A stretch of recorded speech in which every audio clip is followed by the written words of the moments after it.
যুক্তরাষ্ট্রে প্রায় এক সপ্তাহেরও বেশি সময় ধরে নিখোঁজ দুই বাংলাদেশি শিক্ষার্থীর মধ্যে ২৭ বছর বয়সী জামিল আহমেদ লিমনের মরদেহের অবশিষ্ট অংশ উদ্ধার করেছে পুলিশ।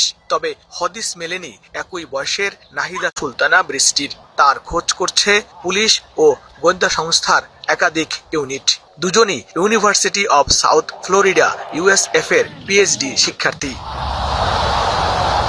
স্থানীয় সময় শুক্রবার দুপুরে সংবাদ সম্মেলনে পুলিশ জানায়, হাওয়ার্ড ফ্র্যাঙ্কল্যান্ড সেতু এলাকা থেকে জামিলের মরদেহের অবশিষ্ট অংশ উদ্ধার করা হয়। এ ঘটনায় জড়িত সন্দেহে ২৬ বছরের হিশাম আবুঘর বেহকে গ্রেপ্তার করে হিলসবোরো county police.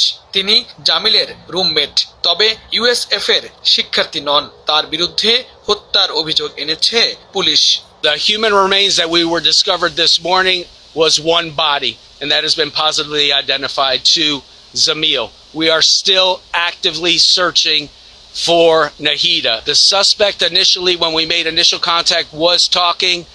Yesterday we re-interviewed the suspect.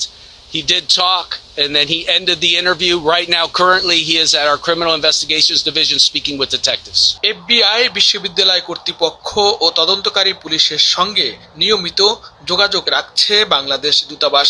Press minister গোলাম মুর্তজা জানান, জামিলের মরদেহ বাংলাদেশে নিতে চায় তার পরিবার।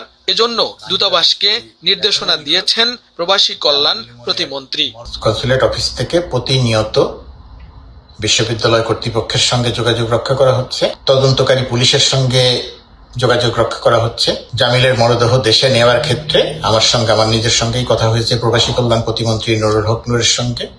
তিনি আশ্বস্ত করেছেন আমাদের এখান থেকে যে অনুযায়ী চাওয়া হবে, পরিবারের যা চাওয়া থাকবে, সেই অনুযায়ী প্রবাসী কল্যাণ মন্ত্রণালয় সর্বতোভাবে সহায়তা করবে।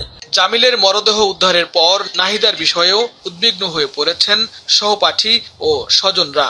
নিহত জামিল ইউএসএফ এর ভূগোল, পরিবেশ বিজ্ঞান ও নীতি বিষয়ে পিএইচডি করছিলেন। আর এখনো সন্ধান না পাওয়া নাহিদা কেমিক্যাল ইঞ্জিনিয়ারিং এর পিএইচডি শিক্ষার্থী। তাদের দুজনকে সবশেষ ১৬ এপ্রিল দেখা গিয়েছিল।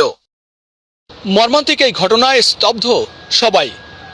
প্রবাসী বাংলাদেশি কমিউনিটিতে নেমে এসেছে শোকের ছায়া। শোক ও দুঃখ প্রকাশ করছেন মার্কিনিরাও।